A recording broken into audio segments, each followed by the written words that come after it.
اب آ رہی ہے وہ اصل اہم بات جو میں نے آج ابتدا میں بیان کر دی تھی، وَمِنْهُمْ أُمِّيُّونَ، ان میں سے بھی ایک طبقہ تو ہے ان پڑھ لوگوں کا۔ اب دیکھیے امی اصل میں تو ایک طرح سے کہنا چاہیے کہ مشرکین عرب کے لیے لفظ ہے قرآن مجید میں۔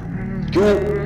ان کے اندر پڑھنے لکھنے کا رواج بھی نہیں تھا، کوئی آسمانی کتاب بھی ان کے پاس نہیں تھی۔ لیکن اب یہود کے بارے میں کہا جا رہا ہے، جیسے آج مسلمان ہیں کہ اکثر و بیشتر مسلمان تو جاہل ہیں، چاہے پی ایچ ڈی کیا ہوا، پی ایچ ڈی تو فزکس میں کیا ہوا ہے، قرآن کی علی بیتیں نہیں آتی، دین کے جو ہے مبادی تک سے ناواقف ہے، بہت پڑھے لکھے، اس کو ہمارے بعد لوگ کہتے ہیں پڑھے لکھے جاہل۔ آج کی عظیم اکثریت مسلمانوں کے پڑھے لکھے مسلمانوں کی وہ پڑھے لکھے جاہلوں پر مشتمل ہے، اس میں شامل کر لیجئے ہماری اکثریت جو ہے بغیر پڑھی لکھی ہے۔ تو اب انہیں کیا پتا، وہ تو سارا اعتماد کریں گے علماء پر، کوئی بریلوی ہے بریلوی علماء پر اعتماد کریں گے، کوئی دیوبندی ہے وہ دیوبندی علماء پر اعتماد کریں گے، کوئی اہل حدیث ہے وہ اہل حدیث علماء پر اعتماد کریں گے۔ منہم امیون، اب امیون کا سہارا کیا ہوتا ہے؟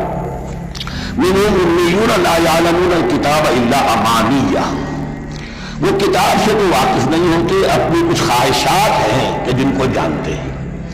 یہ خواہشات بعد میں کھل جائے گا، یہ خواہشات کیا ہیں؟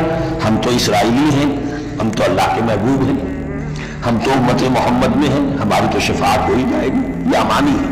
تلک امانیہ، اور ہمیں تو جہنم میں داخل کیا بھی تو تھوڑے سے عرصے کے لیے، ہمیں نکال لیا جائے گا، یہ امانی ہے۔ تو ان کے پاس تو یہ تو ان امانی، امیہ کہتے ہیں خواہش، امانی اس کی جمع ہے، یہ اپنی خواہشات، انگریزی کا لفظ صحیح تعبیر کرے گا وشفل تھنکنگ، یہ اپنی اس وشفل تھنکنگ کے سارے دھیرے علم ان کے پاس ہے ہی نہیں۔ وَإِنْهُمْ إِلَّا يَظُنُّونَ، اور وہ نہیں کچھ کر رہے مگر ظن و تخمین، گمان ہے، ان کے اپنے من گھڑت خیالات ہیں۔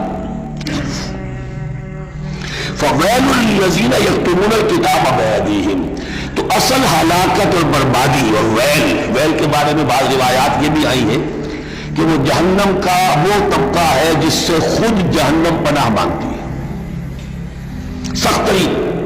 تو وہ ویل، وہ تباہی جو ہے ان کے لیے ہے جو کتاب لکھتے ہیں اپنے ہاتھ سے، ثم یقولون ھذا من عند اللہ، اور پھر کہتے ہیں یہ اللہ کی طرف سے ہے، لیشتروا بہ ثمنا قلیلا، تاکہ کو حاصل کر لیں اس سے کچھ بڑی گھٹیا سی حقیر سی قیمت۔